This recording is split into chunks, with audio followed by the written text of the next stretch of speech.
Hi, everyone. Welcome to the show. I'm Dr. Nicole, and on today's episode, we're talking about executive function skills and how they impact learning, behavior, and just general life functioning for our kids.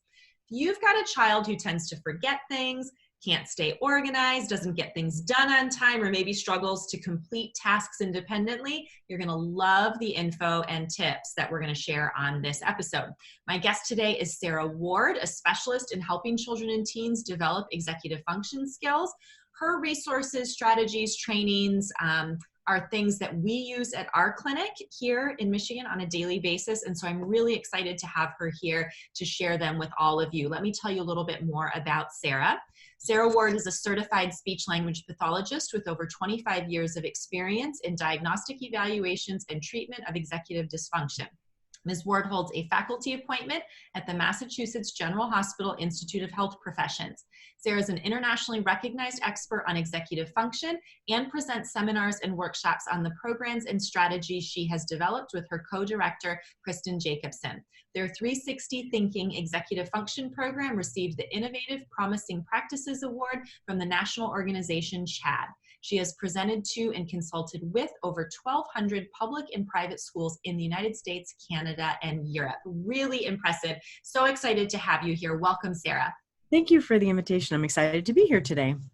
So I think that the things we're going to talk about are things that virtually every parent listener can relate to in terms of things that they just have challenges with or frustrations with their child on a regular basis. But before we dive into strategies, I'm always curious to know from my guests, how did you end up specializing in the work that you're doing today? Was that something you started out with right away as a speech-language pathologist? Was it something that developed over time? Yes and no. So as a speech pathologist, my first job was at Mass General Hospital, and I worked on the inpatient and outpatient traumatic brain injury unit.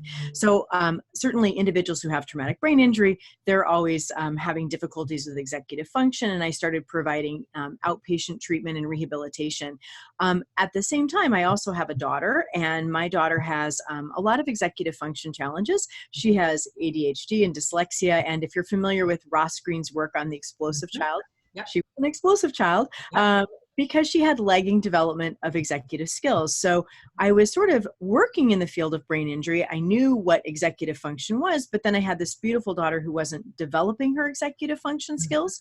So that sort of started me down the track of, well, then how do you develop them? And many people also know my story that my husband was riding his bicycle. He got hit by an 18-wheel Mack truck and sustained a very severe traumatic brain injury, and he lost his executive function skills.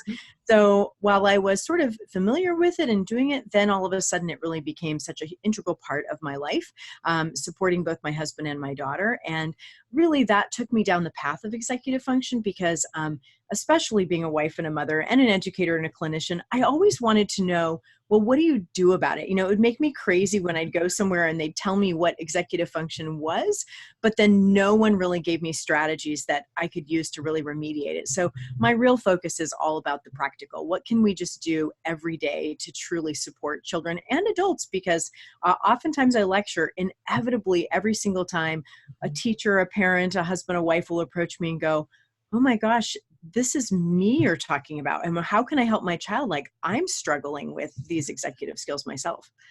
Absolutely. I think that's so true, what we see in our practice too. And, you know, I love what you're saying about really developing strategies for this, because you're so right that, you know, as we do evaluations on kids or adults, it's like, oh, these are the problems you're having. And it's like, well, what do I do about them? Well, here's something to read. It's like, no, really, what do I do to help my child or myself improve these? And that's what I think is so wonderful about your work, is you've really been in the trenches and you're like, here's what you do, because these skills are so vitally important, not just for getting kids through school, but for life beyond that. And you and I were talking before we started the interview about, you know, the top 10 most important predictors of success, you know, beyond school. And none of them are academic, right? They're all these abilities to manage life and manage the kinds of things we're talking about. So these are really life skills that we all need. I'd love to have you start for people who aren't very familiar with the term executive function or executive function skills. Let's define those terms and talk about how we use them or what kinds of struggles people have when these aren't working well for them. Sure. So typically when I go to a school or you talk with parents, what they'll describe as being sort of the challenges of the executive function are things like organization, management of your materials in your backpack. So the kids who have sort of the exploding bedroom, or where they open up the backpack and there's crumpled papers and the sandwich that is, 3 weeks old, those kinds of things. And as they mature through the academics, you'll often hear trouble with recording homework, remembering to turn in the homework, remembering to bring home the materials that are required for a specific homework assignment, being able to manage long-term projects. It's also, in addition to an organization of materials, it's a time management skill. So it's being able to sense what time is it now? How much time do I have to be able to complete that task? Am I using my time efficiently and effectively? Am I managing to self-regulate or ignore distractions and to stay on task? And typically we'll hear parents say things such as, oh my gosh, the morning routine, like he's late getting out the door in the morning, or if I don't cue her to every single individual step, then she really can't independently get from upstairs to downstairs and be dressed and with the backpack and ready to go out the door. It's being able to manage and get everything that you need to be out the door to your soccer or your dance rehearsal or whatever it is. But then at a very even higher level, it's all around decision-making and problem solving and being able to break a task down. So it's being able to plan simple things like chores, taking out the trash, managing the laundry, and then academically, it's being able to take a complex assignment and break it down and know, how am I going to get started? What are the materials that I need? What I find fascinating, though, I guess two things. One is that from a perspective, all of those, we typically describe them as sort of being like your managerial, or people will say executive function. It's like your self-executive, in your frontal lobe that manages all that. And I guess the thing that I think is really interesting is all of those things that I mentioned: organizing, being on time, managing your backpack. Those are actually products of the executive system. It's not the process of how we do it itself. And really understanding the process of what you go through to be able to organize your backpack or to be able to be on time, I think is what is most eye-opening to parents, and it's really where our practical strategies lie. And I think that's the critical thing to share, which I'm happy to share what that is. So the thing about it is that, for example, you and I are chatting here, and any person listening, and even though you're talking to me, I guarantee you have a little movie going through your head. Now, the little movie going through your head says, okay, well, I'll finish talking with Sarah this morning. Then I've got to hop online. I absolutely have to send 3 critical emails. I've got to go into my home office. I have to gather that document because I've got to leave the house and I need to be across town by 1 p.m. But boy, there could be traffic and I'm going to have to find parking. So I'm going to grab a protein bar on the way. I'll get gas before I go, because if I leave downtown at 5, I don't want to get stuck in traffic and have to get gas on the way home. I mean, and the list goes on. But the whole time that you're running that movie through your head, what you're doing is you're pre-imagining that future and saying, okay, what am I going to look like in that moment in time? And you're anticipating sort of the obstacles and things that go around it. Now, that ability to pre-imagine the future is a developmental skill and is at the core of what executive function is. So if you think about it as a mom, and I'll kind of give you 2 examples of this. If your child's downstairs eating breakfast, you as a mom are thinking, oh, okay, I have this meeting today. I know it's with somebody important, so I could wear the black or the blue dress, but gee, we've got to get out the door. I don't have time to iron the blue, so I think I'll wear the black dress. And you've made that decision in the kitchen so that the minute you go upstairs and you go to your closet, you've grabbed the black dress. Children who don't do this for a variety of reasons, whether it's due to a disorder like a learning-based disability or whether it's just developmental, you're downstairs and you say, time for school, go upstairs, we need to get dressed.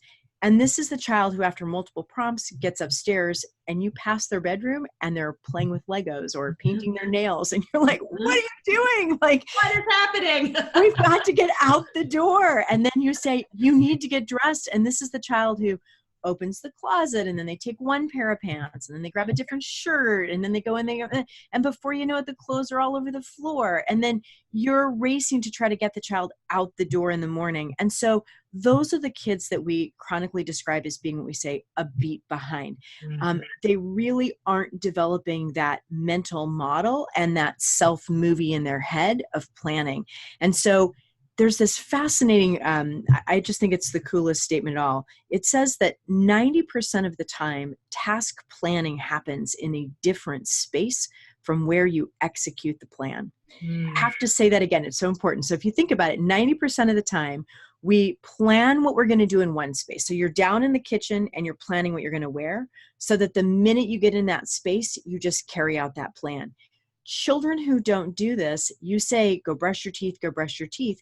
We're expecting them to have this little mental movie in their head as they walk through the house and upstairs, I'm going to brush my teeth. So the minute they get in their bedroom, they grab their toothbrush. But if kids don't do that, then all of a sudden, they get in there and they're like, oh, shiny object, and off they are distracted by the thing that is there. So that processing skill of the pre-imagination of the future is actually what that true self-regulatory skill is, that we have to, as parents, really foster and improve to support a student in being more independent with executive skills. I think that's so important to understand that background, that underlying stuff that you're talking about, because so often kids with these challenges just get labeled as being a behavior problem, right? They're naughty, they don't do what they're told to do, they're resistive, they're belligerent, when really the root of so much of that is not being able to do this pre-planning, not having this mental movie, being off task, or not being able to complete things, not because they're intentionally doing it, but just because they don't have the skills to do it the way that we want them to do it. And I think that's such an important distinction, but I just see that so often, both in patients at the clinic and when I do work in schools. The root of so much of what gets labeled as being a behavior problem is really weak or lacking executive function skills.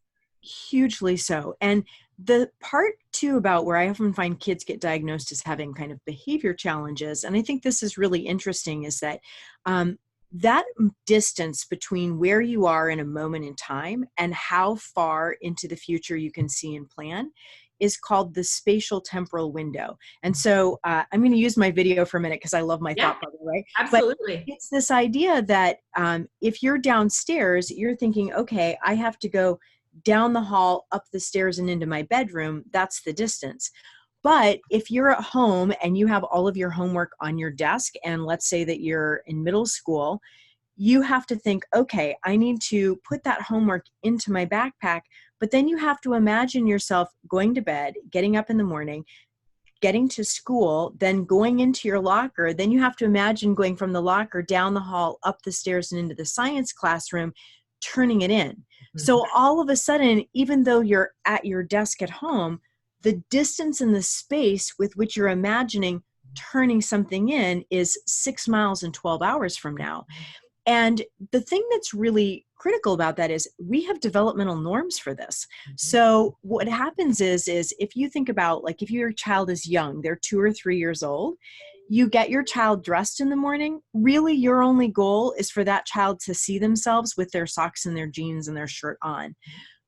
But around 4 or 5, you suddenly get your child dressed in their bedroom and you say, okay, go in the bathroom and brush your teeth. And you're expecting that child to be able to vision, I can go across the hall and I'm brushing my teeth. Mm-hmm. And then as they get a little older, you say, okay, I'm going to go downstairs and get breakfast. Come downstairs and meet me.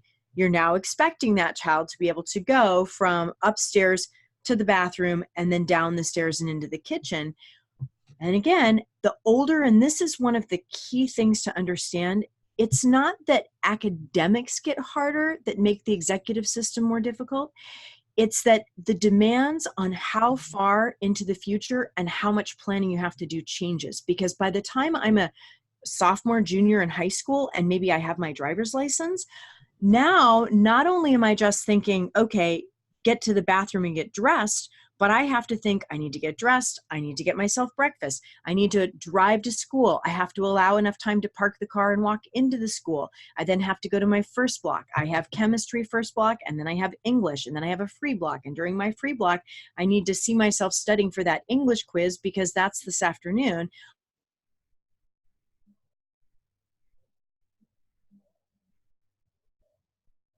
Oh, and I have my EC. Mhm.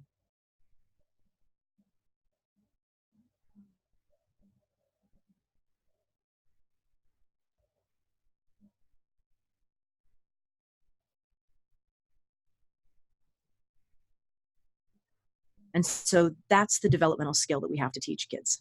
Well, and I think that does really become clear when kids get to, especially at, middle school age and certainly by high school, it's like you just see this gap widening between what the expectations are and what they're able to do. And I find that a lot of the supports that kids end up having written on their IEPs or, in their plans are really to kind of prop up and try to support these lagging executive function skills much more so than the actual academic content. And we know that diagnostically, I think it's fascinating. There's a huge push right now to actually change the diagnostic label of ADHD to EFDD, which is executive function developmental delay, because it's absolutely been proven through the research that children with ADHD demonstrate a 30 to 35% developmental delay in this skill. Mhm.